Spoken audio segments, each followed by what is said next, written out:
What's up, you beautiful people? I have for you today another whiskey to try. It's another bourbon, and I just picked it up from Hy-Vee yesterday. It's called High West Bourbon, it's actually a blended bourbon, a blend of straight bourbon whiskeys. So we'll give it a try. I wasn't planning on buying this one. I was actually going in wanting to try Four Roses, and the regular Four Roses bourbon's actually pretty inexpensive. It's only $23 for one of those bottles, and then they have more expensive kinds. But end up going with this one because it was $10 off. It was originally $40, and they're selling it for $30. So I am a sucker for that sort of thing. Hopefully it's actually a $40 bourbon and it's not a $30 bourbon that they, kind of like how Kohl's does with clothes. They mark up the clothes so that they can mark them down. But yeah, High West Bourbon, it's from Utah, brewed in Utah, or distilled in Utah. On the back, it says, meet the American West's most innovative and inviting bourbon. A blend of straight bourbon whiskeys, aged a minimum of 2 years, never chill filtered or carbon treated. I don't know what that is. That might be like, I know Jack Daniels drips after they distill it, they drip it through a column of carbon or of charcoal. Sweet cornbread biscuits, lemon zest, honey nougat, caramel apples, and pecan pie. So this time I actually have a flavor wheel. So I actually pulled up a bourbon flavor wheel, so I'll have that to reference because I got some complaints I wasn't descriptive enough on the Wild Turkey review. But yeah, it's hard for me to find descriptions for bourbon because it's just ethanol with a little bit of wood flavor for the most part, but they do have different flavors, but they're very unlike anything I've tasted. It feels like. So let's go ahead and crack this open. I went through that Wild Turkey bottle in about a month, I'd say, and so yeah, I'm drinking a little bit every day. I probably average maybe half a shot a day or so. I had some comments concerned that I shouldn't drink or I might have a drinking problem. I guess I do consider myself an alcoholic, just because of the number of times I've gotten alcohol poisoning. They say, I read somewhere, can't remember where I heard this, but basically if you've ever had alcohol poisoning, or if you've had it like 2 or 3 times, then that's a very strong indicator of alcoholism. And so by that criteria, I am an alcoholic. I never got into drinking by myself, and I usually don't get drunk by myself. There was a small period of time where I did. But when I'm at parties, it's really hard for me to stop drinking sometimes, especially if it's like lots of strangers and if there's like lots of cute girls there. It's really hard for me to stop because I just want to get to that point where I feel uninhibited. But even when I'm buzzed, and even as I get more and more buzzed, I still don't feel comfortable. And so I keep trying to get drunker, but without getting sick. But it's like I'm just never drunk enough. There's like maybe a good 15 minutes in there when I'm just becoming drunk. But after that, it's downhill. So yeah, I do tend to get alcohol poisoning at parties, but I've never drinking heavily often. It was just at parties type thing. But I guess I would be considered an alcoholic. I've also driven drunk more times than I would like to have, but I've been pretty fortunate to never have been pulled over. All right, let's give this a smell. Oh, got a little allergy action. Not the bourbon, just the cats or the dust.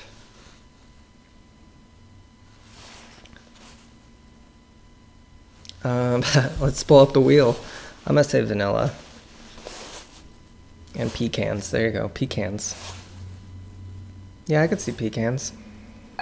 Caramel pecans, pecan pie. Oh.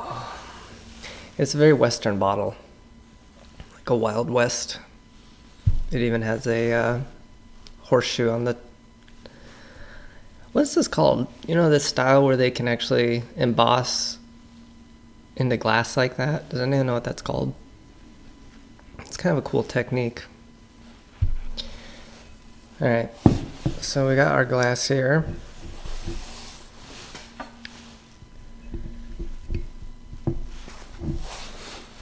Give it a swirl.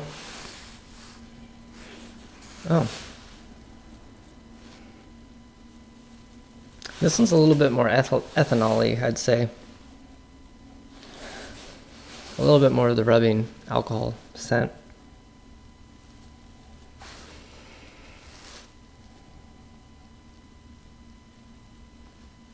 Yeah, glue, maybe. Like Elmer's glue. I got pulled up in the wheel. Well, let's see. Yeah, I'd say pecan.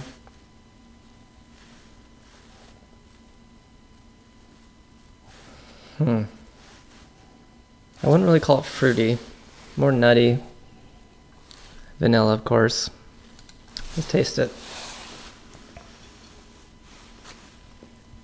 Wow.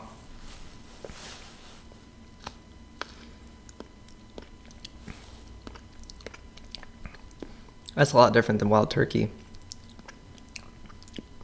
It is blended. Huh.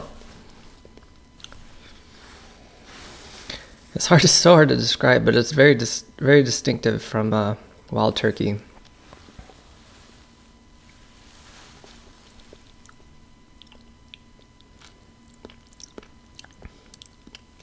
You know, it had a lot of ethanol on the nose, but it doesn't taste ethanol-y or rubbing alcohol like. So it's not bad at all. Like I said, it is a blended, so.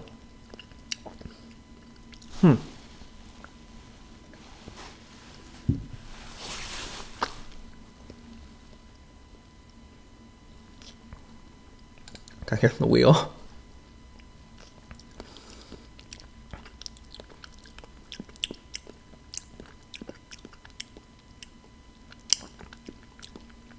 Malt.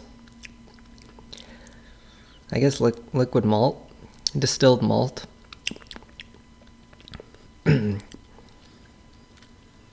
Grain.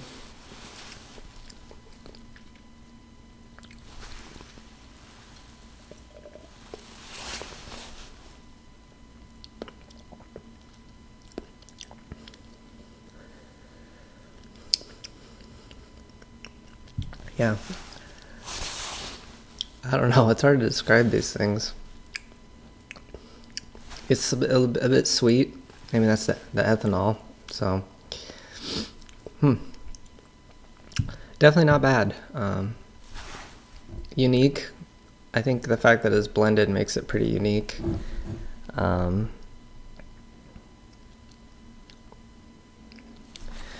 zest. It says lemon zest on the bottle.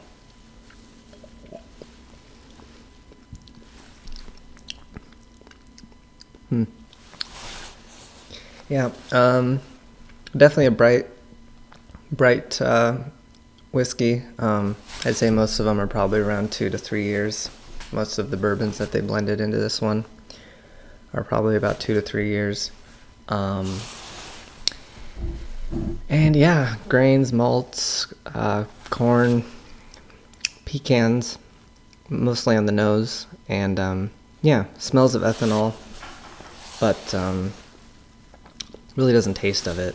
It doesn't have any fuminess or anything like that. Let's take a big sip and see if it is off-putting. Well, not really a big sip, but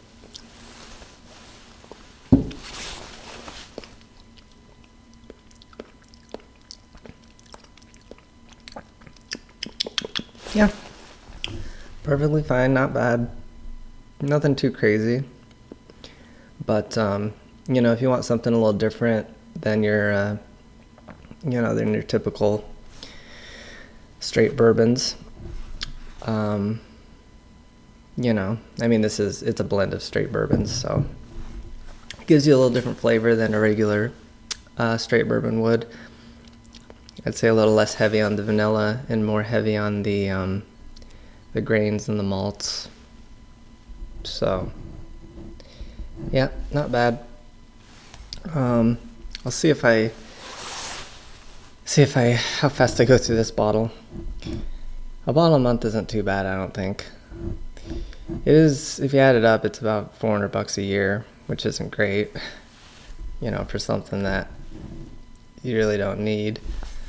But I do enjoy the flavor, and I do enjoy a little bit of the buzz it gives. So yeah, it's just one of those things. Variety is the spice of life. I would like to just give up everything. Like, I would like to give up alcohol completely, nicotine completely. But it's hard. And I don't feel like I'm all the better for it. Maybe if I keep this up, you know, for 40 years straight, then it might have some negative effects. So hopefully I'm not doing it every day for too long. But I'm sure eventually I'll cut down. I go through periods where I drink every day, and then I go through weeks where I don't drink at all. I guess it's probably been a while since I've gone through one of those periods.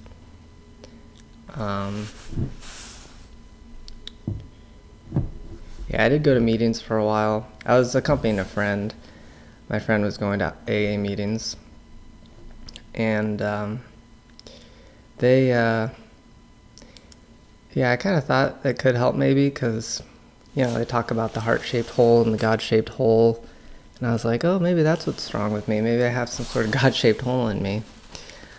And then they say if you follow the 12 steps, then you can get better. But one of the big ones is you have to believe in a power greater than your own.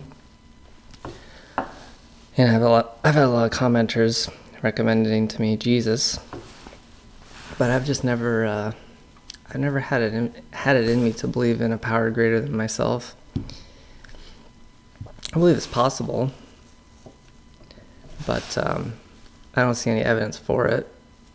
So I can't rule it out, but I also can't believe it. I don't see how it could help me. It seems to me to be magical thinking, where if you if you posit, or if you choose to tell yourself something such as there's a God that loves me, or there's a power greater than myself that accepts me, and you just keep telling yourself that, then that can sort of help you overcome your self-doubts and difficulties.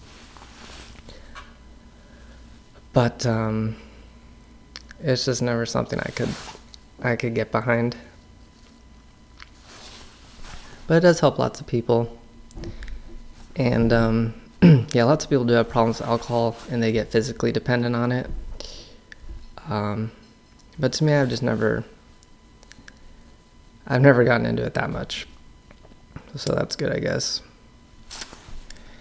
So yeah, there's a little info about me and my history with alcohol, and a High West from Utah bourbon review, batch number 22H04, 46%. All right, everybody. Thank you for watching.